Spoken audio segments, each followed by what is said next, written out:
ನಮ್ಮ ದೇವರು ಮಹಾ ದೊಡ್ಡ ದೇವರು. Praise the Lord. ನಮ್ಮ ದೇವರು ದೊಡ್ಡ ದೇವರಲ್ಲ, ಮಹಾ ದೊಡ್ಡ ದೇವರು. ಅರೇಲಿಯಾ. ಆ ದೊಡ್ಡ ದೇವರ ಮೇಲೆ ನಾವು ವಿಶ್ವಾಸವಿಟ್ಟು ಅವರನ್ನ ಅಂಗೀಕರಿಸಿಕೊಂಡಿರುವ ನಮ್ಮನ್ನು ನಾವು ಆ ದೊಡ್ಡದಾಗಿರುವ ಶ್ರೇಷ್ಠನಾಗಿರುವ ಆ ದೇವರಿಗೆ ಮಕ್ಕಳಾಗಿ ನಮ್ಮನ್ನು ರಕ್ಷಿಸಿ ಇಳಿಸಿದಾರಲ್ಲ, ಇದನ್ನು ಕುರಿತಿರುವ ಒಂದು ಕೆಲವು ಸತ್ಯಗಳನ್ನು ನಾನು ನಿಮ್ಮನ್ನ ತರ್ತೇನೆ. ಮೊದಲಾಗಿ ನಾನು 3-4 ವಿಷಯಗಳನ್ನು ನಿಮ್ಮ ನೆನಪು ತರ್ತೇನೆ. ಮೊದಲಾಗಿ ದೇವರು ಮಹಾ ದೊಡ್ಡವರು. ನಿಮ್ಮ ಜೀವನದಲ್ಲಿ ಯಾವುದೇ ಪ್ರಶ್ನೆ, ಶೋಧನೆ, ಹೋರಾಟ ಅಲ್ಲಿ ನೀವು ದೇವರೊಂದಿಗೆ, ದೇವರು ನಿಮ್ಮೊಂದಿಗೆ ಇರೋದಾದ್ರೆ ನಿಮ್ಮ ಕಣ್ಣು ಮುಂದೆ ನಿಮ್ಮ ಸುತ್ತ ಎಂಥದ್ದು ದೊಡ್ಡದಲ್ಲ, ದೇವರು ದೊಡ್ಡವರು. ಅದೇ ಭಯ್ಯ. ಈ ಅನುಭವ ಬಂದ ಕೂಡ ಏನಾಗ್ತಂದ್ರೆ, ದೇವ ಜನರಲ್ಲಿ ದೇವರ ಮೇಲೆ ವಿಶ್ವಾಸ ಇದೆಯಲ್ಲ, ಅದು ಮಹಾಬಲವನ್ನು ಅವ್ರಿಗೆ ಕೊಡುತ್ತೆ. ಈ ಅನುಭವವು ದೇವರ ಮೇಲೆ ವಿಶ್ವಾಸ ಇಟ್ಟ ಭಕ್ತರಲ್ಲಿ ದೇವರು ತೋರಿಸಿದ್ದಾರೆ. ನಾವು ಅದನ್ನು ಸತ್ಯದಲ್ಲಿ ಓದಿ ಅನೇಕ ನಾವು ಕಾಣುತ್ತೇವೆ. ನಾವು ಒಂದೊಂದಾಗಿ ನಮ್ಮ ದೇವರು ಎಷ್ಟು ದೊಡ್ಡವರು ಎಂಬುದನ್ನು ಮಾತ್ರ ಮೊದಲಾಗಿ ಒಂದು ಕೆಲ ವಾಕ್ಯಗಳನ್ನು ಓದೋಣ. ಕೀರ್ತನೆ 77ನೇ ಕೀರ್ತನೆ 13ನೇ ವಾಕ್ಯ. ದೇವರೇ, ನಿನ್ನ ಮಾರ್ಗವು ಪರಿಶುದ್ಧವಾದದ್ದು. ನಮ್ಮ ದೇವರಂತೆ ಮಹತ್ವವುಳ್ಳ ದೇವರು ಯಾರು? ನಮ್ಮ ದೇವರಂತೆ ಮಹತ್ವವುಳ್ಳ ದೇವರು. ಆ ದೇವರು ಎಷ್ಟು ದೊಡ್ಡವರೆಂಬುದನ್ನು ಹೇಳಿದ್ರೆ, ಆತನು ಮಾಡುವ ಮಹತ್ ಕಾರ್ಯಗಳು ಪ್ರಪಂಚದಲ್ಲಿ ಎಲ್ಲದಕ್ಕಿಂತ ದೊಡ್ಡದು. ಅದಕ್ಕೆ ದೇವರ ವಾಕ್ಯ ಹೇಳ್ತಂದ್ರೆ, ನಮ್ಮ ದೇವರು ಮಹತ್ವವುಳ್ಳ ದೇವರು. 95ನೇ ಕೀರ್ತನೆ 3ನೇ ವಾಕ್ಯ. ಮಹಾದೇವರು ಎಲ್ಲಾ ದೇವರುಗಳಲ್ಲಿ ಮಹಾರಾಜನು ಆಗಿದ್ದಾರೆ. ನೋಡ್ರಿ, ಅಲ್ಲೇಲೂಯಾ. ಅದಕ್ಕೆ ನಮ್ಮ ದೇವರನ್ನ ರಾಜಾದಿರಾಜ ಅಂತ ಕರೆಯೋದು. ಅಲ್ಲೇಲೂಯಾ. ಆದರೆ ಅಷ್ಟು ದೊಡ್ಡವರು ನಮ್ಮನ್ನ, ನಮ್ಮ ಕುಟುಂಬವನ್ನ ಆಳುವುದಕ್ಕಿರುವಾಗ ನಮ್ಗೆ ಯಾವ ಕೊರತೆ ಬರಕ್ಕೆ ದೇವರು ಬಿಡ್ತಾರೆ? ಕೊರತೆ ಬರಲ್ಲ ಅಂತ ಹೇಳಿಲ್ಲ, ಯಾವ ಕೊರತೆ ಒಂದು ತೀರ್ಸಕ್ಕೆ ರೆಡಿ ಇದೆ. ಅಲ್ಲೇಲೂಯಾ. ಇನ್ನೊಂದು ವಾಕ್ಯ ಓದುವ, 99ನೇ ಕೀರ್ತನೆ 2ನೇ ವಾಕ್ಯ. ಚೀಯೋನಿನಲ್ಲಿರುವ ಕರ್ತನು ದೊಡ್ಡವನು, ಆತನ ಎಲ್ಲ ಜನಾಂಗಗಳಲ್ಲಿ ಮಹೋನ್ನತನು. ನೋಡ್ರಿ, ಚಿಯೋನಿನ್ ಪರ್ವತದಲ್ಲಿ, ಚಿಯೋನ್ ಎಂಬುದು 2 ಅರ್ಥ. ಒಂದು, ತಾನಾದುಕೊಂಡ ಜನರಿಗೆ ತಾನು ವಾಸಕ್ಕೆ ಗುರುತಿಸಲ್ಪಟ್ಟ ಒಂದು ಸ್ಥಳ ಸಿಯೋನ್. ಎರಡನೇದು, ಇವತ್ತು ಪ್ರಪಂಚದಲ್ಲಿ ದೇವರ ಮೇಲೆ ವಿಶ್ವಾಸ ಇಟ್ಟು ಬರುವ ಜನರು ಎಲ್ಲೆಲ್ಲಿ ಕೂಡಿ ಬರ್ತಾರೋ ಅದು ದೇವರಿಗೆ ಚಿಯೋನ್ ಪರ್ವತ. ದೇವರು ಹೇಳ್ತಾರೆ, ನನ್ನಲ್ಲಿ ಭಯಭಕ್ತಿ ಉಳ್ಳ ಜನ ಎಲ್ಲಿ ಒಂದು ಸಣ್ಣ ಗುಂಪು ದೊಡ್ಡ ಗುಂಪು ಯಾರು ಕೂಡಿ ಬಂದ್ರೆ ಅದಕ್ಕೆ ಸಿಯೋನ್ ಎಂಬುದಾಗಿ ಹೆಸರು, ಅಲ್ಲಿ ನಾನಿರ್ತೀನಿ. ಏನಕ್ಕೆ ಓದೋಣ ವಾಕ್ಯ?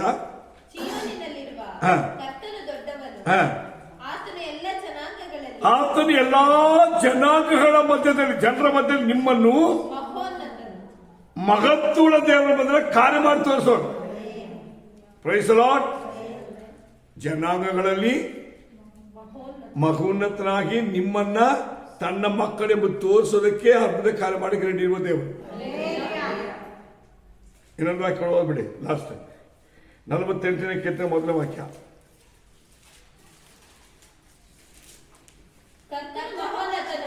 ನಮ್ಮ ದೇವರು ತನ್ನ ಪರಿಶುದ್ಧ ಪರ್ವತ ನಗರದಲ್ಲಿ ಸರ್ವಸ್ತುತಿ ಪಾತ್ರನಾಗಿದ್ದಾನೆ. ನೋಡಿದ್ರ, ಕರ್ತನು ಮಹೋನ್ನತನು. ನಮ್ಮ ದೇವರು ತನ್ನ ಪರಿಶುದ್ಧ ಪರ್ವತ ನಗರದಲ್ಲಿ, ತನ್ನ ಪರಿಶುದ್ಧ ಪರ್ವತ ಎಂಬ ನಗರದಲ್ಲಿ ಸರ್ವ ಸ್ತುತಿಗೆ ಪಾತ್ರ. ಅಂದ್ರೆ ಸರ್ವ ಜನರು ಸ್ತುತಿಸುವಂತ ಒಂದು ದೇವರಿದ್ದಾರೆ ನಮ್ಮ ಯೇಸು ಮಾತ್ರ. ಹಲ್ಲೆಲೂಯಾ. ಈ ಸತ್ಯವು ನಿಮ್ಮ ನೆನಪಲ್ಲಿದ್ದರೆ ಸಾಕು. ಹಲ್ಲೆಲೂಯಾ. ಮೊದಲಾಗಿ ನಿಮ್ಮ ನೆನಪನ್ನ, ನಿಮ್ಮ ಮನಸ್ಸನ್ನ, ನನ್ನ ದೇವರು ಎಲ್ಲದಕ್ಕಿಂತ ದೊಡ್ಡವರು. ಅವ್ ನೋಡಿ, ನಮ್ಮನ್ನು ಕಾಯುವುದಕ್ಕೆ ಹೆಂಗಿದಂತೆ, ತೂಗಡಿಸದೆ ನಿದ್ರಿಸದೆ ಅಂತ. ಹಲ್ಲೆಲೂಯಾ. ಹೆಂಗಮ್ಮ? ತೂಗಡಿಸದೆ ನಿದ್ರಿಸಿದೆ. ನಾವು ಸ್ವಲ್ಪ ಯೋಚನೆ ಮಾಡೋಣ. ನಮ್ಮನ್ನು ಕಾಯುವ ದೇವರು ತೂಗಡಿಸದೆ ನಿದ್ರಿಸ. ಈಗ ಒಂದು ವೇಳೆ ನಮಗೆ ಈ ಕಟ್ಟು ಶೋಧನೆ ಕಷ್ಟ ಬಂದ್ಬಿಟ್ರೆ ನಿದ್ದೆ ಬರಲ್ಲ. ಕೆಲವು ಸಮಯಗಳಲ್ಲಿ ನಮಗೆ ಈ ಶರದಲ್ಲಿ ನಿದ್ದೆ ಬಂದ್ಬಿಟ್ರೆ ಪಕ್ಕದಲ್ಲಿ ಯಾರು ಕೂಡ ಗೊತ್ತಾಗಲ್ಲ. ಆದರೆ ನಮ್ಮ ದೇವರಿಗೆ ಇದು ಎರಡೂ ಇಲ್ಲ. ಯಾಕಂದ್ರೆ ನಮ್ಮ ದೇವರು ನಿದ್ರಿಸಿದ ದೇವರು, ತೂಗಡಿಸದೇ ಇರುವಂತ ದೇವರು, ನಮ್ಮನ್ನು ಸ್ಥಿರವಾಗಿ ಕಾಯುವಂತ ದೇವರು. ಹಲ್ಲೆಲೂಯಾ. ಇದನ್ನ ನಾವು ನೆನಪಲ್ಲಿ ತಂದುಕೊಂಡ್ರೆ, ಈ ಮೊದಲನೇ ಅಂಶವು ನಮ್ಮ ಮನಸ್ಸು, ಚಿಂತೆ ಇದರಲ್ಲಿ ತುಂಬಿಕೊಂಡಿದ್ರೆ ನಮ್ಮ ಸುತ್ತಲೂ ದೈವಿಕವಾಗಿ ಒಂದು ಶಕ್ತಿ ಇರುತ್ತೆ. ಇದನ್ನು ಯಾರು ಹೇಳ್ತಾರೆ ನೋಡ್ತೀನಿ. 2ನೇ ಅರಸು ಪುಸ್ತಕದಲ್ಲಿ ಎಲಿಸಾ ಪ್ರವಾದಿ ಹೇಳ್ತಾನೆ. ಅದನ್ನ ತನ್ನ ಜೊತೆಗೆ ಅಥವಾ ತನ್ನ ಶಿಷ್ಯನಾಗಿರುವಂತಹ ಕೇಯಾಸ್ ಎಂಬ ಶಿಷ್ಯನಿಗೆ ಹೇಳ್ತಾನೆ, ತೋರಿಸ್ತಾನೆ ಅದನ್ನ. ಈಗ ಒಬ್ಬ ವ್ಯಕ್ತಿಯನ್ನ, ಒಬ್ಬ ಜನಾಂಗವನ್ನ ಯುದ್ಧ ಮಾಡಿ ಗೆಲ್ಲುವುದಕ್ಕೆ ಇಟ್ಟಿರುವಂತಹ ಸೈನ್ಯಗಳು, ರಾಜನಿಧಿ ಎಲ್ಲವೂ ಅದಕ್ಕಿಂತ ಮೇಲಾಗಿ ಒಬ್ಬನ ಕಾಯಿಗೆ ದೇವರು ಇಟ್ಟಿದ್ದಾರೆ. ಒಂದು ದೇಶ ಕಾಯಕಲ್ಲಮ್ಮ, ಒಬ್ಬನ ಕಾಯಿಗೆ. ಆ ಒಬ್ಬನ ಕಾಪಾಡೋದಕ್ಕೆ ಅಗ್ನಿಮಯವಾಗಿ ರಥರಥೇಶ್ವರನ್ನು ಕೂಡಿಸ್ತಾರಂತೆ. ಹಲ್ಲೆಲೂಯಾ.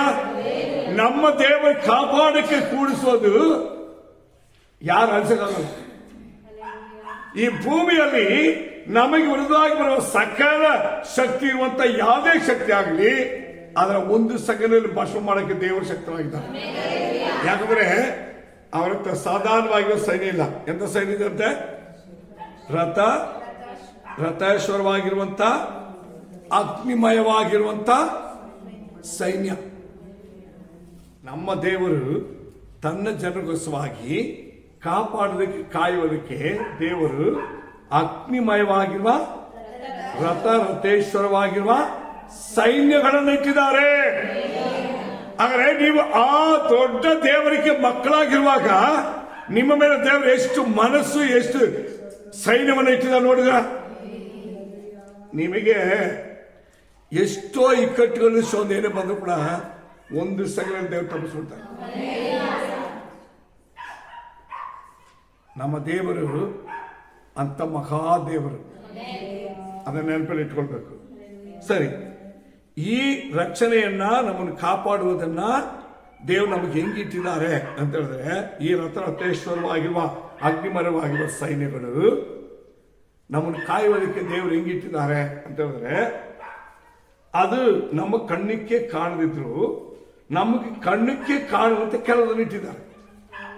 ಅದೇನೆಂಬುದಾಗಿ ನೋಡೋಣ. ಮೊದಲಾಗಿ ಕೀರ್ತನೆ 76:1 ಕೀರ್ತನೆ. ದೇವರು ಯೆಹೂದ ದೇಶದಲ್ಲಿ ಖ್ಯಾತಿಗೊಂಡವನು, ಇಸ್ರಾಯೇಲರಲ್ಲಿ ಆತನ ನಾಮವು ದೊಡ್ಡದು. ದೇವರು ಏನು ಕೊಟ್ಟಿದ್ದಾರಮ್ಮ? ದೇವರು ಯೆಹೂದ ದೇಶದಲ್ಲಿ ಖ್ಯಾತಿಗೊಂಡವರು, ಇಸ್ರಾಯೇಲರಲ್ಲಿ ಆತನ ನಾಮವು ದೊಡ್ಡದು. ದೇವರು ತನ್ನ ನಾಮವು, ದೊಡ್ಡ ನಾಮವನ್ನು ನಿಮಗೆ ಕೊಟ್ಟಿದ್ದಾರೆ. ಫಿಲಿಪಿಯರ್ ಬರೆದ ಪತ್ರಿಕೆ 2ನೇ ಅಧ್ಯಾಯದಲ್ಲಿ 9ನೇ ವಾಕ್ಯ ತೋರಿ ನೋಡಿ. 2ನೇ ಅಧ್ಯಾಯ. ಈ ಕಾರಣದಿಂದ ದೇವರು ಆತನನ್ನು ಅತ್ಯುನ್ನತ ಸ್ಥಾನಕ್ಕೆ ಏರಿಸಿ ಎಲ್ಲಾ ಹೆಸರುಗಳಿಗಿಂತ ಶ್ರೇಷ್ಠವಾದ ಹೆಸರನ್ನು ಆತನಿಗೆ ದಯಪಾಲಿಸಿದ್ದಾರೆ. ನೋಡಿ, ಯೇಸುವನ್ನು 10ನೇ ವಾಕ್ಯದಲ್ಲಿ ಸ್ವರ್ಗವು, ಮರ್ತ್ಯವು, ಪಾತಾಳಗಳಲ್ಲಿಯೂ ಇರುವವರೆಲ್ಲರೂ ನೋಡಿ. ಆದರೆ ಯೇಸುವಿನ ಹೆಸರಿನಲ್ಲಿ ಅಡ್ಡ ಬಿದ್ದು ಅಂದ್ರೆ ಯೇಸು ಎಂಬ ಈ ನಾಮವನ್ನು ಕುರಿತು ಯೇಸು ಸ್ವಾಮಿ ಹೇಳಿದ್ದಾರೆ, ಶಿಷ್ಯರು ಹೇಳಿದ್ದಾರೆ. ಅಂದರೆ ದೇವರು ಈ ನಾಮವನ್ನ ಯಾರು ಕೊಟ್ಟಿದ್ದಾರೆ? ಈಗ ಯೋಗನಾಥ ಬರೆದ ಸ್ವಾರ್ಥ 1:12 ವಾಕ್ಯದಲ್ಲಿ ಯಾರ್ಯಾರು ಆತನ ಅಂಗೀಕರಿಸಿಕೊಂಡ್ರು ಅಂದ್ರೆ ಅವರ ಹೆಸರಲ್ಲಿ ವಿಶ್ವಾಸ ಇಟ್ಟರು ಅವರಿಗೆ ಮಕ್ಕಳು ಎಂಬ ಅಧಿಕಾರ. ನೋಡ್ರಿ, ಮಕ್ಕಳಾಗಿ ಆತನ ನಾಮವನ್ನು ನಾವು ಎತ್ತಿ ದೇವಗಳನ್ನು ಬಿಡಿಸೋದಕ್ಕೆ, ವ್ಯಾಧಿ ಗುಣಪಡಿಸೋದಕ್ಕೆ, ಪಾದಾಳದಲ್ಲಿಯೂ ಮೇಲೋಕದಿರುವ ಸಕಲ ಅಧಿಕಾರಗಳನ್ನು ಹೊಂದಿರುವ ದೇವರು ಆ ನಾಮದ ಅಧಿಕಾರವನ್ನು ನಮಗೆ ಕೊಟ್ಟಿದ್ದಾರೆ. ಅದಕ್ಕೆ ಹೇಳ್ತಾರೆ, ನೀವು ಭೂಮಿಯಲ್ಲಿ ಕಟ್ಟೋದು ಪರಲೋಕದಲ್ಲಿ ಕಟ್ಟಲ್ಪಡ್ತದೆ. ಇದನ್ನ ಗ್ರಹಿಸಿಕೊಂಡು ಅರ್ಥ ಮಾಡಿಕೊಂಡು ನಡಿಬೇಕು. ಇದಕ್ಕೆ ತಕ್ಕಾಗಿ ಪ್ರಯೋಗ ಮಾಡಬೇಕು. ಈ ದೇವರ ಮಕ್ಕಳಾಗಿರುವವರು ಈ ಸ್ಥಾನಗಳನ್ನ, ಇದರ ಅಧಿಕಾರವನ್ನ ಅರ್ಥ ಮಾಡಿಕೊಂಡು ಅದಕ್ಕೆ ತಕ್ಕಾಗಿ ಪ್ರಯೋಗ ಮಾಡಬೇಕು. ಈಗ ನೀವು ಕಟ್ಟೋದು ಕಟ್ಟಲ್ಪಡ್ತದೆ, ಬಿಚ್ಚೋದು ಬಿಚ್ಚಲ್ಪಡ್ತದೆ. ನೀವು ಕಟ್ಟಬೇಕು ತಾನೆ. ಯಾವ್ದಾದ್ರು ಕಟ್ಟಿದ ಅನುಭವ ಇದೆಯಾ? ವಾಕ್ಯದಲ್ಲಿದೆ. ಜೀವನದಲ್ಲಿ ಯಾವ್ದಾದ್ರು ಕಟ್ಟಿರುವ ಅನುಭವ ಇದೆಯಮ್ಮ? ಇದೆಲ್ಲ ಜೀವನದಲ್ಲಿ ಪ್ರಾಕ್ಟೀಸ್ ಮಾಡಬೇಕು. ಇದಕ್ಕೆ ನಾವೇನ್ ಮಾಡಬೇಕು? ಆ ಅಧಿಕಾರ ಸ್ಥಾನ ನಾವು ಪಡ್ಕೊಳ್ಬೇಕಂದ್ರೆ ಯೋಗನಾಥ ಬರೆದ ಸುವಾರ್ತೆ 1ನೇ ಅಧ್ಯಾಯ 12ನೇ ವಾಕ್ಯವನ್ನು ತಿರುಗಿ ಓದಿ. ಯಾರ್ಯಾರು ಆತನನ್ನು ಅಂಗೀಕರಿಸಿದ್ದರೋ, ಅಂದರೆ ಆತನ ಹೆಸರಿನಲ್ಲಿ ನಂಬಿಕೆ ಇಟ್ಟರೋ, ಅವರಿಗೆ ದೇವರ ಮಕ್ಕಳಾಗುವ ಅಧಿಕಾರ. ಈಗ ದೇವರ ಮಕ್ಕಳೆಂಬ ಅಧಿಕಾರ ತಾನೆ, ಆ ಅಧಿಕಾರದಲ್ಲಿ ತಾನೆ ಕಟ್ಟಕ್ಕೆ ಹೇಳಿರೋದು. ಅದು ಹೆಂಗೆ ನಮ್ಮ ಹತ್ರ ಇದೆ? ತಿರುಗಿ ಓದಿ. ಯಾರ್ಯಾರು ಆತನನ್ನು ಅಂಗೀಕರಿಸಿದರೋ, ಏನ್ ಮಾಡಿರ್ಬೇಕು? ಅಂಗೀಕರಿಸಿರ್ಬೇಕು. ನಮ್ಮ ಮನಸ್ಸಲ್ಲಿ, ನಮ್ಮ ದೇಹದಲ್ಲಿ, ನಮ್ಮ ನೆನಪಲ್ಲಿ, ನಮ್ಮ ನಡತೆಯಲ್ಲಿ ಅನುಭವ ಆಗಿದ್ರೆ ಅದರಲ್ಲಿ ಕೆಲಸ ಮಾಡುತ್ತೆ.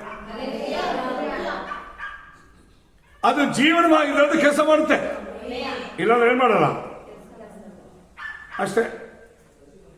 ಹಾಗಾದ್ರೆ ದೇವರು ನಮಗೆ ಮಕ್ಕಳೆಂಬ ಅಧಿಕಾರ ಕೊಟ್ಟು ಅಷ್ಟು ಶ್ರೇಷ್ಠವಾಗಿರೋದ್ರ ನಮ್ಮ ಕೈ ಕೊಟ್ಟಿದ್ರೆ ನಾವು ಇಟ್ಕೊಂಡು ಏನ್ ಮಾಡ್ತೀವಿ? ಉಪಯೋಗ ಮಾಡಕ್ ಗೊತ್ತಾಗಿಲ್ಲ. ನಮ್ಮ ಹತ್ರ ಇದ್ದ ಅದು ಪ್ರಯೋಜನ ಆಗ್ತಿಲ್ಲ. ಈ ವರ್ಷ ದಿನಗಳಲ್ಲಿ ಅದು ಹೆಂಗೆ ಪ್ರಯೋಜನ ಮಾಡ್ಬೇಕೆಂಬುದಕ್ಕೆ ದೇವರ ಹತ್ರ ಕೇಳ್ರಿ. ನಾವು ಪ್ರೇಯರ್ ಮಾಡಿದ್ರೆ, ನಾವು ಕಟ್ಟಿದ್ರೆ ಯಾಕೆ ಕಟ್ಟಲ್ಪಟ್ಟಿಲ್ಲ? ಫಸ್ಟ್ ಅದಕ್ಕೆ ನಮ್ಮನ್ನು ನಾವು ಏನ್ ಮಾಡಬೇಕು? ಕ್ರಿಸ್ತನ ಮೇಲಿಟ್ಟ ವಿಶ್ವಾಸದಲ್ಲಿ, ಭಕ್ತಿಯಲ್ಲಿ, ಪ್ರಮಾಣ ನಿಯಮದಲ್ಲಿ ಕಟ್ಟಿಕೊಳ್ಬೇಕು. ಅದುವೇ ಅಂಗೀಕರಿಸಿರೋದು. ನಾವು ದೇವರು ಒಂದಾಗಿರ್ಬೇಕು. ನಾವು ದೇವರ ಸಭೆ ಒಂದಾಗಿರ್ಬೇಕು. ನಾವು ದೇವರ ಸೇವೆ ವಾಕ್ಯದ ಉಪದೇಶ ನಮ್ಮಲ್ಲಿ ಒಂದಾಗಿರ್ಬೇಕು. ಈ ಅಂಗೀಕಾರ ನಮಗೆ ಇದ್ದರೆ ಮಾತ್ರವೇ ಇದೆಲ್ಲ ನಡೆಯುತ್ತೆ. ಕಟ್ಟೋದು ಕಟ್ಟಲ್ಪಡ್ತದೆ. ಪ್ರಪಂಚ ಹೆಂಗಾಗಿದೆ ಅಂದ್ರೆ ಭಕ್ತಿಯ ವೇಷ ಇದೆ, ಅದರ ಭಕ್ತಿ ಇಲ್ಲ. ವಿಶ್ವಾಸವೆಂಬ ಹೆಸರಿಗಿದೆ, ಅದರ ವಿಶ್ವಾಸದ ಬಲ ಇಲ್ಲ. ದೇವರ ಮಕ್ಕಳೆಂಬ ದೇವರ ನಾಮ ಧರಿಸಲ್ಪಟ್ಟ ಜನ ಇದ್ದಾರೆ, ಅದರ ತಕ್ಕಾಗಿರುವ ಜೀವನವೂ ಇಲ್ಲ. ಅದಕ್ಕೆ ದೇವರು ಹೇಳ್ತಾರೆ, ದೇವರು ನಮ್ಮನ್ನ ಅಷ್ಟು ದೊಡ್ಡ ದೇವರಿಗೆ ಮಕ್ಕಳಾಗಿ ಆತ ನಾಮದಲ್ಲಿ ನಮಗೊಂದು ವಿಶ್ವಾಸ ಇರೋದಕ್ಕೆ ದೇವರು ನಮಗೆ ಕೊಟ್ಟಿದಾರಲ್ಲ, ಆ ದೇವರ ನಾಮವು ಎಷ್ಟು ದೊಡ್ಡದು ಎಂಬುದನ್ನು ನಾವು ಅರಿಬೇಕು. ಈ ನಾಮದಲ್ಲಿ ಪಾದಾಳದಲ್ಲಿರುವವರು, ಪರಲೋಕದಲ್ಲಿರುವವರು, ಭೂಲೋಕದ ಎಲ್ಲರ ಆತ ಮುಂದೆ ಏನ್ ಮಾಡ್ತಾರೆ? ಆಟ ಬೀಳ್ತಾರೆ. ರೇಲಿಯಾ, ಈ ನಾಮವು ಪಾದಾಳದಲ್ಲಿಯೂ, ಭೂಲೋಕದಲ್ಲಿಯೂ, ಮೇಲೋಕದಲ್ಲಿಯೂ ಎಲ್ಲಾ ನಾಮಕ್ಕಿಂತ ಮೇಲಾಗಿರುವ ನಾಮ. ಆದರೆ ಈ ನಾಮವನ್ನು ದೇವರು ಸುಮ್ಮನೆ ಕೊಟ್ಟಿದ್ದಾರ? ನೀವು ಅರ್ಥ ಮಾಡ್ಕೊಳ್ಳಿ. ಇವತ್ತು ವಿಶ್ವಾಸವಾದ ದೇವ ಜನರಿಗೆ ಈ ಒಂದು ಆಳ ಈ ಒಂದು ಅದರ ಸತ್ಯಾಂಶ, ಅದರ ಮಹತ್ವವನ್ನ ಅರಿಯಲ್ಲ. ನಾವೆಲ್ಲ ದೇವರ ಮಕ್ಕಳು. ದೇವರ ಮಕ್ಕಳು ಅಂದ್ರೆ ಈಗಮ್ಮ ನಾವೆಲ್ಲ ದೇವರ ಪ್ರೇಯರ್ ಮಾಡಿ, ಹೌದಾ, ಏನೇನು ಪ್ರೇಯರ್ ಮಾಡಿದ್ರೆ ಏನೇನು ಸಾಧ್ಯ ಆಗಿದೆ. ನಾವು ದೇವರ ಮಕ್ಕಳನ್ನ ಹೇಳ್ತೀವಿ, ಹೌದಾ, ನಡೆಯುವಾಗ ದೇವರು ಏನೇನು ಕಾರ್ಯ ಮಾಡಿದ್ದಾರೆ. ಇವತ್ತು ದೇವರ ಮಕ್ಕಳಿಗೆ ದೇವರು ಕೊಟ್ಟ ಅಧಿಕಾರ ಇದೆಯಲ್ಲ, ಅದು ಸೈತಾನ ಮೇಲಿರುವ ಅಧಿಕಾರ, ಪಾದಾದ ಶಕ್ತಿಯ ಮೇಲಿರುವ ಅಧಿಕಾರ. ಈ ಅಧಿಕಾರ ಆತ ನಾಮದಲ್ಲಿದೆ. ಇದಕ್ಕೆ ಈ ನಾಮವನ್ನು ಕುರಿತು ಕರ್ತನ ನಾಮ ಬಲವಾಗಿರುವ ಬುರುಜು. ಶಿಷ್ಟನ ಅದರೊಳಗೆ ಓಡಿ ಹೋಗಿ ಭದ್ರವಾಗಿರ್ತಾನೆ. ದೇವನಾಮ ಎಂಬುದು ನಮಗೆ ಆಪತ್ ಕಾಲದಲ್ಲಿ ನಮ್ಮನ್ನ ಅದರಲ್ಲಿ ಏನು ಕಾಲದ ರೀತಿಯಲ್ಲಿ ದೇವರು ನಮಗೆ ತಪ್ಪಿಸ್ತಾರೆ. ಅದು ಲೇವಿಯಾ ಗೊತ್ತಾಗಿ ಕಷ್ಟ ಬಂದಾಗ ನಾವು ಜಯಿಸೋದು ದೊಡ್ಡದಲ್ಲ. ನಮಗೆ ಗೊತ್ತಿರದೆ ಬರುವ ಕಷ್ಟಗಳನ್ನ, ಇಕ್ಕಟ್ಟುಗಳನ್ನ, ಶೋಧಗಳನ್ನ, ಮರಣಕರವಾದ ಘಟನೆಗಳನ್ನ ದೇವರು ನಮ್ಮ ತಪ್ಪಿಸ್ತಾರೆ ನೋಡು. ಅದುವೇ ದೇವನಾಮದ ಬಗ್ಗೆ ಪ್ರಸನ್ನತೆ. ಆ ಪ್ರಸನ್ನತೆ ಒಂದು ಸಾರಿ ಜೀವನದಲ್ಲಿ ಕಂಡುಬಿಟ್ರೆ ಸಾಕು, ಕಡೆವರೆಗೆ ವಿಶ್ವಾಸ ಬಲವಾಗ್ಬಿಡುತ್ತೆ. ಒಂದಿನ ದಾವಿದನು ಸಿಂಹದ ಕೈಲಿ ಸಿಕ್ಕಾಕೊಂತಾನೆ, ಹೌದಲ್ವಾ? ನೀವು ಅರ್ಥ ಮಾಡ್ಕೊಳ್ಳಿ. ಸಿಂಹ ಬಂದಿರೋದೇನಿಗೆ? ಸಿಂಹ ಏನಿಗೆ ಬಂದಿದ್ದಮ್ಮ? ವಿಸ್ರಿ ಮಾಡ್ಕೊಳ್ಳೋಕೆ ಬಂದಿಲ್ಲ. ಅವನು ಬಂದ್ರೆ ಅವನನ್ನ ಕೊಲ್ಲಬೇಕು. ಅವನ ಕೈರುವ ಕುರಿಗಳನ್ನು ನಾನೇನ್ ಮಾಡಬೇಕು? ಕೊಂದು ತಿನ್ನಬೇಕು. ಆ ಒಂದು ಗುರಿ ಇಟ್ಕೊಂಡು ಬಂದಿದೆ. ಬಂದಾಗ ಈಗ ಇವನನ್ನು ಕಾಪಾಡಿಕೊಳ್ಬೇಕು, ಕುರಿಗಳನ್ನು ಕಾಪಾಡಬೇಕು. ಅದಕ್ಕೆ ಫಲ ಯಾಕೆ ಕೊಟ್ಟಿದ್ದಾನೆ? ಅವನು ಹೇಳ್ತಾನೆ, ಒಂದು ಸಾರಿ ಸಿಂಹ ಬಂತು, ನಾನು ಕುರಿ ಮೇಯಿಸ್ತಾ ಇರ್ಬೇಕಾದ್ರೆ, ನಾನು ಹುಡುಗನಾಗಿರ್ಬೇಕಾದ್ರೆ ನಾನು ಅದರ ಬಾಯನ್ನ ಹಿಡಿದು ಆ ತಾಡೆಗಳನ್ನ ಮೇಲೆ ಕೆಳಗೆ ಸೀಳಿ ಬಿಸಾಕ್ಬಿಟ್ಟ. ಅವನ ಕೈಯಲ್ಲಿ ಸಿಂಹ ಎಷ್ಟಿರ್ಬೋದು ನೀವು ಯೋಚನೆ ಮಾಡಿ. ಇವನು ಎಷ್ಟಿದ್ದಾನಪ್ಪ? ಇವನು ಹುಡುಗ. ಇದು ಯಾರು ಕೊಟ್ಟ ಬಲ? ಅದು ಒಂದೇಟು ಹೊಡೆದಿದ್ರೆ ಕತೆ ಮುಗಿತೀವಿ. ಒಂದೇಟಿಗೆ ಇವ್ನು ತಡ್ಕೊಳ್ಳೋ ಕೆಪಾಸಿಟಿ ಇಲ್ಲ. ಆದ್ರೆ ಅವನು ಹೇಳ್ತಾನೆ, ಅದನ್ನು ಕೊಲ್ಲುವುದಕ್ಕೂ ಅದನ್ನು ಜಯಿಸೋದಕ್ಕೆ ದೇವರ ಅವತ್ತಲ್ಲಿ ಬಲ ಕೊಟ್ಟು ನೋಡು. ಅದು ದೇವರ ನಾಮ. ಅದಕ್ಕೆ ಅವನೇ ಹೇಳೋದು, ಆ ಕರ್ತನ ನಾಮ ಇದೆಯಲ್ಲ, ಅದು ನನಗೆ ಬಲವಾಗಿರುವ ಬುರುಜು. ಅವನೇ ಹೇಳಿರೋದು, ಕರ್ತನ ನಾಮ ನನಗೆ ಏನಮ್ಮ? ಕೋಟೆ, ಬಂಡೆ, ಗುರಾಣಿ. ಇದೆಲ್ಲ ಯಾರಿಗೆ ಹೇಳಿರೋದು? ದೇವರ ನಾಮಕ್ಕೆ. ಇವತ್ತು ಅವನು ಇನ್ನೂ ಹೇಳ್ತಾನೆ, ನಾನು ಮರಣಕರವಾಗಿರೋ ಕಾರ್ಗತ್ತಲ್ಲಿ ನಡೆದರು ನನಗೆ ಕೇಳುವರೆಗೆ ಬಿಡಲ್ಲ. ಯಾಕಂದ್ರೆ ನನ್ನನ್ನು ಕಾಯುವಾತ ತೂಗಾಡಿಸದೆ ನಿದ್ರಿಸದೇ ಇರುವ ದೇವರು. ಆತನ ಕೋಲು ತೊಂಡೆ ಇದೆಯಲ್ಲ, ಅದನ್ನ ನನ್ನ ಕಾಪಾಡ್ಬಿಡುತ್ತೆ. ಅವ್ರು ಬೇಡ. ಏನಂತಾರಮ್ಮ? ಅವನು ದೇವರ ಕೈಲಿರುವ ಕೋಲು ದೊಣ್ಣೆ ಬಗ್ಗೆ ಅರಿವಿದೆ. ನಮಗೆ ಅರಿವಾಗಿದೆಯಾ? ಕೋಲು ದೊಣ್ಣೆ ಅಂದ್ರೆ ಏನು ಗೊತ್ತಾ?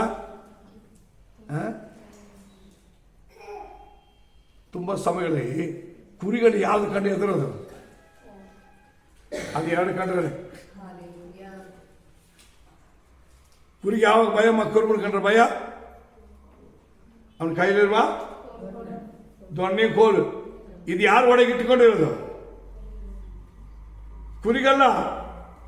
ಅದು ಇಟ್ಕೊಂಡಿರೋದು ತೋಳಗಳನ್ನ, ಸಿಂಹಗಳನ್ನ, ಕುರಿಗಳನ್ನ ಕೆಳಿಸೋದಕ್ಕೆ, ಹಾಳು ಮಾಡೋದಕ್ಕೆ, ತಿನ್ನುವುದಕ್ಕೆ, ನಾಶ ಮಾಡಬೇಕು ಅದನ್ನ.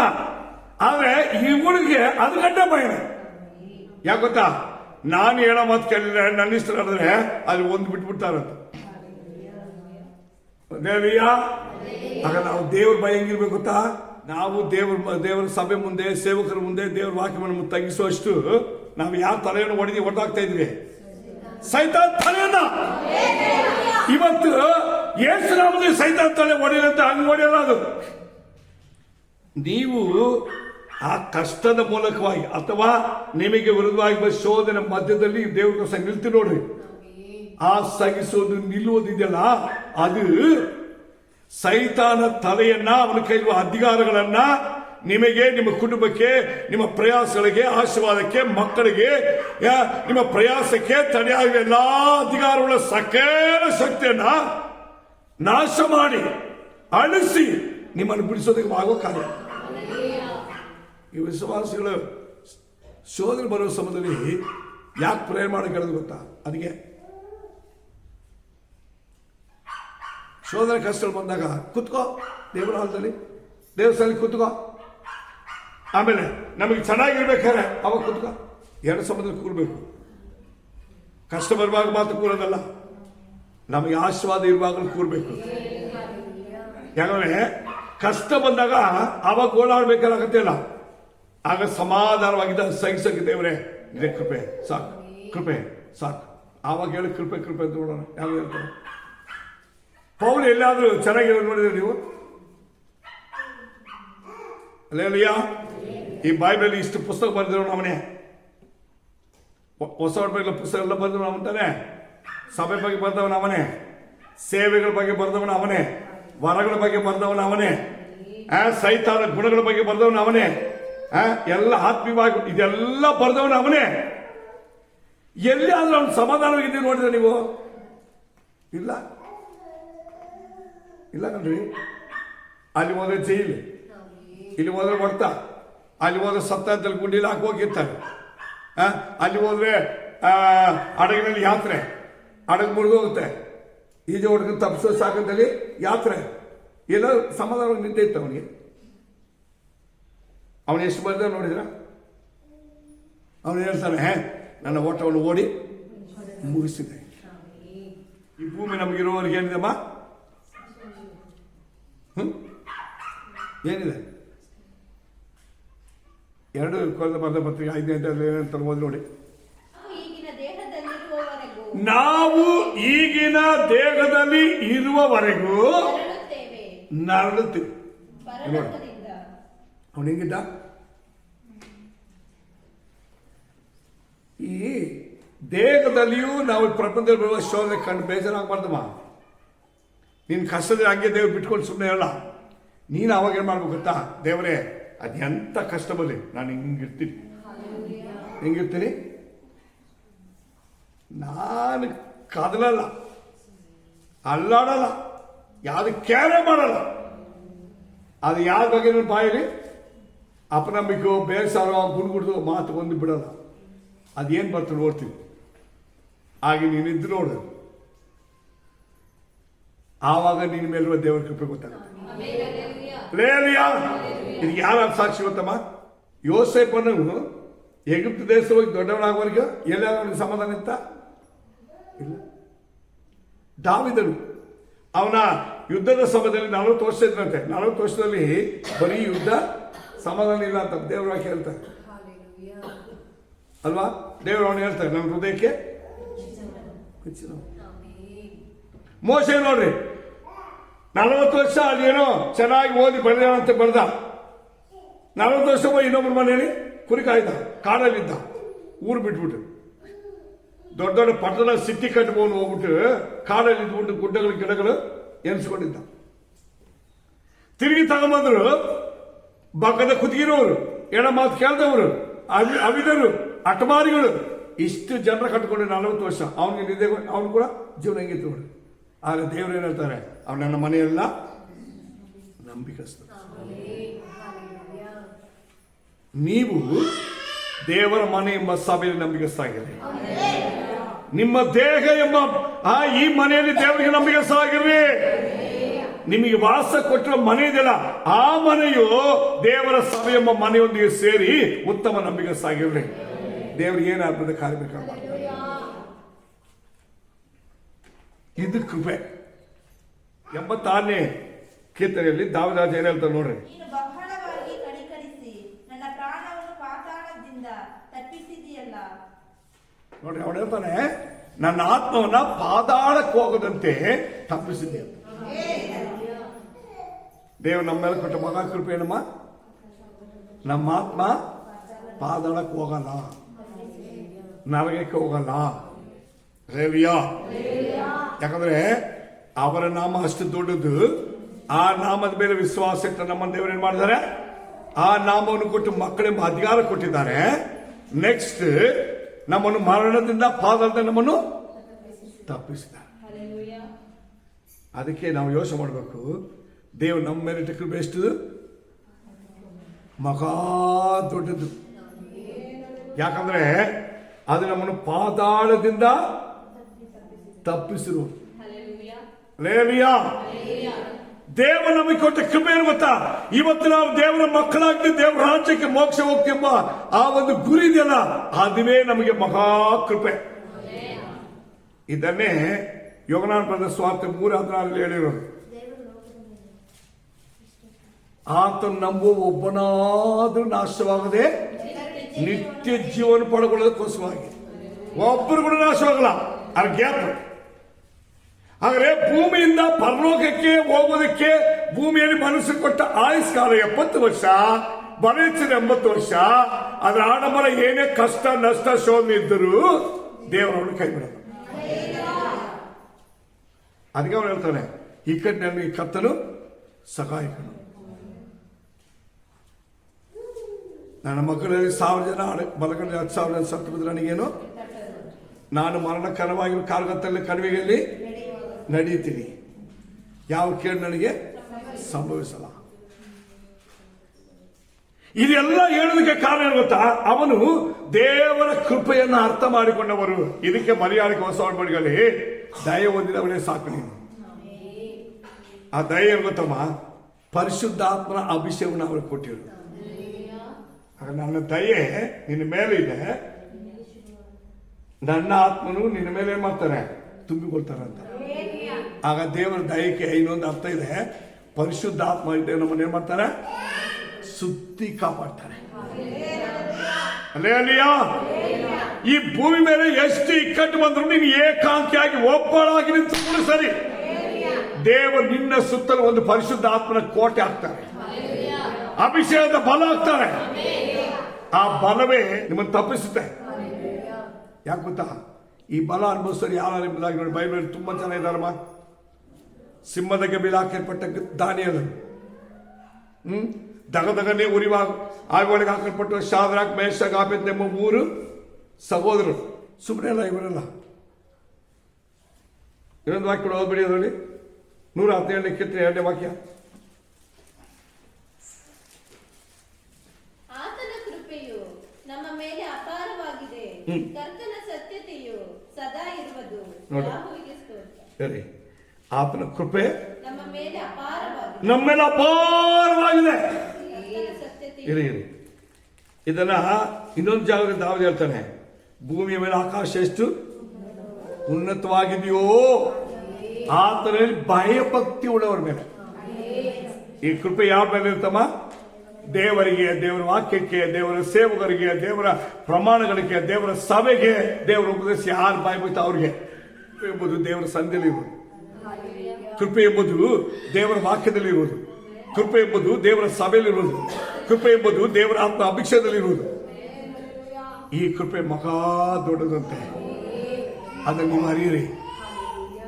ಆ ದೇವರ ಕೃಪೆಯನ್ನ ನೆನಪು ಮಾಡ್ರಿ, ಆ ಕೃಪೆಯನ್ನ ರುಚಿಸಿ ನೋಡ್ರಿ. ಆ ಕೃಪೆ ಇದೆಯಲ್ಲ, ಅದು ಹೆಂಗಿದೆ ಅಂತ ಹೇಳಿದ್ರೆ, ಈ ಕಟ್ಟಿನಲ್ಲಿ ನಮಗೆ ಆಶ್ರಯ, ನಮ್ಮ ಕಣ್ಣೀರಿನಲ್ಲಿ ಸಮಾಧಾನ, ನಮ್ಮ ವ್ಯಾಧಿಯಲ್ಲಿ ಆರೋಗ್ಯ, ನಮ್ಮ ಬಲಹೀನತೆಗಳಲ್ಲಿ ಬಲ. ಆ ಕೃಪೆ ನಮ್ಮನ್ನು ಬಿಟ್ಟು ಹೋಗಬಾರ್ದು. ನಾವು ಆ ಕೃಪೆ ಒಳಗಿರ್ಬೇಕು, ಸತ್ಯದ ಒಳಗಿರ್ಬೇಕು, ಆತನ ದೇವರ ಆನೆ ಎಂಬ ಪ್ರಕಾರದೊಳಗಿರ್ಬೇಕು, ಆತನ ಮೈಗುಳ್ಳ ಪ್ರಸನ್ನತೆ ನಾವು ಕಾಣಬೇಕು. ಇದನ್ನ ನೆನಪಲ್ಲಿ ಇಟ್ಕೊಂಡ್ರೆ ಆ ಕೃಪೆ ಎಷ್ಟು ದೊಡ್ಡದು, ಮಹಾ ಕೃಪೆ ಎಂಬುದು ನಿಮಗೆ ಅರ್ಥವಾಗುತ್ತೆ. ಕಡೆಯದಾಗಿ ಇಬ್ರಾಹಿಂ ಬರೆದ ಪತ್ರಿಕೆ 2-3ನೇ ವಾಕ್ಯ. ಈ ಅತ್ಯಂತ ವಿಶೇಷ ರಕ್ಷಣೆ ನಾವೇನ್ ಮಾಡಬಾರ್ದು? ಅಲಕ್ಷ್ಯ. ರಕ್ಷಣೆ ಅಂತ ಹೇಳ್ತಾ ದೇವರು ನಮ್ಮನ್ನು ರಕ್ಷಿಸುವ, ನಮ್ಮನ್ನು ನಿಲ್ಲಿಸಿರುವ ಸಭೆ, ನಮ್ಮನ್ನು ರಕ್ಷಣೆ ಮಾಡಿ ನಡೆಸುವುದಕ್ಕೆ ದೇವರು ಕೊಟ್ಟಿರುವ ಸೇವಕರು, ನಾವು ಆ ರಕ್ಷಣೆ ಮಾರ್ಗವನ್ನು ಕಾಪಾಡಿಕೊಳ್ಳಿ ನಮಗಿರುವಂತ ಉಪದೇಶ ಇದನ್ನೇನ್ ಮಾಡಬಾರ್ದು, ಅಲಕ್ಷ್ಯ ಮಾಡಬಾರ್ದು. ಯಾಕಂದ್ರೆ ಇವತ್ತು ರಕ್ಷಣೆ ಅಂದ್ರೆ ಗೊತ್ತಾ, ಬಿಡು ರಕ್ಷಣೆ ಬಂದ್ಬಿಟ್ರಿ, ಇನ್ನ ಪರವಾಗಿ ಹೋಗ್ಬಿಟ್ರಿ, ಅದಕ್ಕೆ ನಾವು ಹೆಂಗ್ ಬೇಕು ನಡೆಯೋಣ. ಇವತ್ತು 100ಕ್ಕೆ 90 ಜನ ಏನ್ ಮಾಡ್ತಾರೆ, ಹಂಗೆ ನಡೆಯೋದು. ಬೈಬಲ್ ಇರುತ್ತೆ, ರಕ್ಷಣೆನ ಅಲಕ್ಷ್ಯ ಮಾಡಿದ್ರೆ ಕತೆ ಮುಗೀತು. ಇಷ್ಟು ಅದ್ಭುತವಾಗಿದೆ ನೋಡಿ ಆ ವಾಕ್ಯ. ಅಂದ್ರೆ ದೇವರು ನಮಗೆ ಕೊಟ್ಟ ರಕ್ಷಣೆಯನ್ನು, ರಕ್ಷಣೆ ಮಾರ್ಗದಲ್ಲಿ ನಮಗೆ ಬೋಧಿಸುವುದನ್ನು, ನಮಗಿರುವ ಬೋಧನೆ ಉಪದೇಶಗಳನ್ನ ಅಲಕ್ಷ್ಯ ಮಾಡಬಾರ್ದು. ಅಲ್ಲೇಲೂಯಾ. ಇನ್ನೊಂದು ವಾಕ್ಯ ನೋಡಬಹುದು, ನೋಡೋಣ.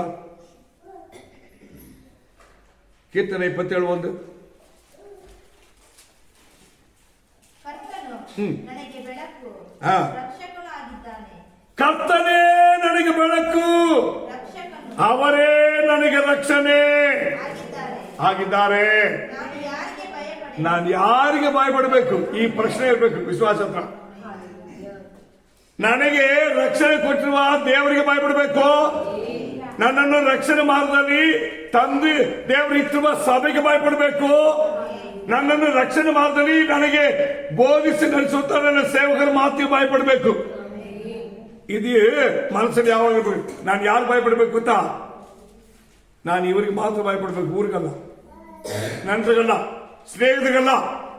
ಇವತ್ತು ಜನರು ಯಾರು ಭಯಪಟ್ಟು ನಡೀತಾರೆ? ಇದು ಊರು ಬಿಟ್ಬಿಟ್ಟು ಊರಿಗೆ ಭಯಪಡ್ತಾರೆ. ಹೌದಲ್ವಾ? ಯಾಕಂದ್ರೆ ರಕ್ಷಣೆ ಅಂದ್ರೆ ಅವ್ರಿಗೆ ಅದರ ಅರ್ಥ, ರಕ್ಷಣೆ ಅಂದ್ರೆ ಜೀವನ, ಅದರ ಸ್ಥಾನ ಅರ್ಥ ಮಾಡ್ಕೊಂಡೆ ನೋಡಿ. ರಕ್ಷಣೆ ಎಂಬುದು ಎಂಥದ್ದು? ಓದಿ.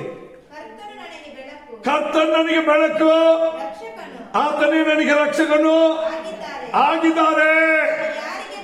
ನಾನು ಯಾರಿಗೆ ಭಯಪಡ್ಬೇಕಾದ್ರೆ ಇಷ್ಟ ಇಲ್ಲ, ಅಗತ್ಯ ಇಲ್ಲ. ಯಾಕಂದ್ರೆ ಅವರು ನನ್ನ ಪ್ರಾಣದ ಆಧಾರ. ನಾನು ಯಾರಿಗೆ ಹೆದರಲ್ಲ, ಯಾಕಂದ್ರೆ ನನ್ನ ಪ್ರಾಣ ಅವ್ರ ಕೈಲಿದೆ. ರಾತ್ರಿ ಕಾಪಾಡ್ತಾರೆ, ಹಗಲಲ್ಲಿ ಕಾಪಾಡ್ತಾರೆ, ಕೇಡಿಗೆ ಕಾಪಾಡ್ತಾರೆ, ನಾಶಕ್ಕೆ ಕಾಪಾಡ್ತಾರೆ. ಯಾಕಂದ್ರೆ ಆತ್ಮ ಅವ್ರದ್ದು. ನನಗೆ ಸ್ವಂತ ಅಲ್ಲ, ನನ್ನ ದೇವರಿಗೆ ಸ್ವಂತ. ನನ್ನ ದೇಹ ನನಗೆ ಸ್ವಂತ ಅಲ್ಲ, ಅದನ್ನ ದೇವರ ವಾಸವಾಗಿರುವುದು, ಕಾಲವಾಗಿರುವುದು ಅವರಿಗೆ ಸ್ವಂತ. ಈ ವಿಶ್ವಾಸವುಳ್ಳ ಜೀವನ ನಮ್ಮಲ್ಲಿ ಇರಬೇಕು. ನಾನೇನ್ ಮಗ ದೊಡ್ಡವನಲ್ಲ, ನಿನ್ನ ಕೃಪೆ ನನಗೆ ಸಾಕು, ನಿನ್ನ ರಕ್ಷಣೆ ನನಗೆ ಸಾಕು, ನಿನ್ನ ನಾಮದ ಮಗತ್ವ ನನಗೆ ಸಾಕು, ನೀನ್ ನನಗೆ ಸಾಕು ದೇವರೇ. ಈಗ ಸಮರ್ಪಿಸಿಕೊಟ್ರೆ ಸಕಲ ಕಾರ್ಯಗಳಿಗೆ ಅದ್ಭುತ ಬಿಡುಗಡೆ ಇದೆ. ನಮ್ಮನ್ನ ಪರಿಶೋಧನೆ ಮಾಡೋಣ. ನಮ್ಮ ದೇವರು ಮಹಾ ದೊಡ್ಡ ದೇವರು. ಆತ ನಾಮವು ಭೂಲೋಕದಲ್ಲಿಯೂ ಪಾತಾಳದಲ್ಲಿಯೂ ಪರಲೋಕದಲ್ಲಿಯೂ ಎಲ್ಲಾ ನಾಮಕ್ಕಿಂತ ಮೇಲಾಗಿರುವ ನಾಮ. ಆತನ ಕೃಪೆ ನಮ್ಮ ಮೇಲೆ ಅಷ್ಟು ಅಪಾರವಾಗಿದೆ. ಭೂಮಿ ಮೇಲೆ ಆಕಾಶ ಎಷ್ಟು ಉನ್ನತವಾಗಿದೆಯೋ ಅಷ್ಟು ಉನ್ನತವಾಗಿದೆ. ಆತನ ರಕ್ಷಣೆ ಇದೆಯಲ್ಲ, ಆ ರಕ್ಷಣೆ ಮಹಾ ಶ್ರೇಷ್ಠವಾದದ್ದು. ಅಲಕ್ಷ್ಯ ಮಾಡಬೇಡ, ಅಲಕ್ಷ್ಯ ಮಾಡಬೇಡ. ಆತನ ನಾಮವನ್ನು ಅಲಕ್ಷ್ಯ ಮಾಡಬೇಡ, ಆತನ ಕೃಪೆಯನ್ನು ಅಲಕ್ಷ್ಯ ಮಾಡಬೇಡ, ಆತನ ರಕ್ಷಣೆ ಅಲಕ್ಷ್ಯ ಮಾಡಬೇಡ, ಆತನನ್ನು ಅಲಕ್ಷ್ಯ ಮಾಡಬೇಡ. ದೇವರನ್ನು, ದೇವರ ಸಭೆಯನ್ನು, ದೇವರ ಉಪದೇಶವನ್ನು, ದೇವರ ರಕ್ಷಣೆ ಮಾರ್ಗವನ್ನು, ದೇವರ ಆತ್ಮ ಅಭಿಷೇಕವನ್ನು, ದೇವರ ತಮ್ಮ ನಮಗೆ ಬೋಧಿಸುತ್ತ ದೇವರ ಸೇವೆಗಳ ಉಪದೇಶವನ್ನು ಅಲಕ್ಷ್ಯ ಮಾಡದಂತೆ ಇಂದಿನ ಎಚ್ಚೆತ್ತುಕೊಂಡ್ರೆ, ಇವತ್ತು ಸಮರ್ಪಿಸಿಕೊಂಡ್ರೆ ಕರ್ತನು ಹೇಳ್ತಾನೆ, ನಾನು ನಿನಗೆ ಮಗಾ ಗುರಾಣಿ ಆಗಿದ್ದೀನಿ, ನಾನು ನಿನಗೆ ಮಗಾ ದೇವರಾಗಿದ್ದೀನಿ. ನಿನಗೆ ಸಕಲ ಕಾರ್ಯದಲ್ಲಿ ನನ್ನ ನಾಮದಲ್ಲಿ ಬಿಡುಗಡೆ ಉಂಟು, ನನ್ನ ನಾಮದಲ್ಲಿ ಆಶ್ರಯ ಉಂಟು. ನನ್ನ ನಾಮ ನಂಬಿದ ನಿನ್ನ ಮಗುವನ್ನು ಹಚ್ಚಿದ ಕೆಡುವುದಿಲ್ಲ. ಭೂಪರಲೋಕದ ಒಡೆಯ ಅಕ್ಷರಕ್ಷಂತ ದೇವರೇ, ಈ ಒಳ್ಳೆ ಸಮಯಕ್ಕಾಗಿ ಸ್ತೋತ್ರಯ್ಯ. ಈ ವಾಕ್ಯವನ್ನು ಕೇಳುವ ಎಲ್ಲ ನಿನ್ನ ಮಕ್ಕಳ ಮೇಲೆ, ಕೇಳಿದ ನಿನ್ನ ಎಲ್ಲ ಜನರ ಮೇಲೆ ನಿನ್ನ ಆತ್ಮನ ಶಕ್ತಿ ಸುರಿಸು ರಾಜ. ನೀನೆಷ್ಟು ದೊಡ್ಡ ದೇವರೆಂಬುದನ್ನು ಪ್ರಕಟಿಸ ರಾಜ. ನಿನ್ನ ನಾಮವು ಎಷ್ಟು ಮಹತ್ವವುಳ್ಳದೆಂಬುದನ್ನು ಪ್ರಕಟಿಸ ರಾಜ. ನಿನ್ನ ಕೃಪೆ ಎಷ್ಟು ಅಪಾರವಾದದೆಂಬುದನ್ನು ಪ್ರಕಟಿಸ ರಾಜ. ನಿನ್ನ ರಕ್ಷಣೆ ಎಷ್ಟು ಶ್ರೇಷ್ಠವೆಂಬುದನ್ನು ಪ್ರಕಟಿಸ ರಾಜ. ರಕ್ಷಣೆ ಮಾರ್ಗವನ್ನ, ನಿನ್ನ ಸಭೆಯನ್ನ, ಉಪದೇಶಗಳನ್ನ, ನಿನ್ನ ಸೇವೆಗಳ ಆಜ್ಞೆಗಳನ್ನ ಅಲಕ್ಷ್ಯ ಮಾಡದಂತೆ ನಿನ್ನಲ್ಲಿ ಬಲ ಹೊಂದಿ, ನಿನ್ನ ನಾಮದಲ್ಲಿ ಬಲಶಾಲಿಯಾಗಿ, ನಿನ್ನ ಕೃಪೆಯಲ್ಲಿ ನಿಂತಿದ್ದೇವೆ. ಪ್ರತಿಯೊಬ್ಬರಿಗಂತೆ ಜಯಿಸುವಂತೆ ಕೃಪೆ ಕೊಡೆಯ. ಬಲಗಿನ ಬಿಟ್ಟು ಹೋಗಲಿ, ವ್ಯಾಧಿಗಳನ್ನು ಬಿಟ್ಟು ಹೋಗಲಿ, ಚಿಂತೆ ಭಾರಗಳಿರುವ ಮಕ್ಕಳಪ್ಪ ನೀನು ಬಿಡುಗಡೆ ಕೊಡು, ಸಮಾಧಾನ ಧೈರ್ಯವನ್ನು ಕೊಡು. ಅವರ ಮನಸ್ಸು, ಹೃದಯ, ಶರೀರ ಒಂದು ನೂತನ ಬಲದಲ್ಲಿ ತುಂಬಿಸು ರಾಜ. ನಿನ್ನ ಬಲದಲ್ಲಿ ಅಭಿಷೇಕ ಮಾಡಿ, ನಿನ್ನ ಕೃಪೆಯಲ್ಲಿ ತುಂಬಿಸು ನಡೆಸು. ನೀನು ಹಾಗೆ ಮಾಡೋದಕ್ಕಾಗಿ ಸ್ತೋತ್ರ ಯೇಸು ನಾಮದಲ್ಲಿ ತಂದೆ. Amen, amen.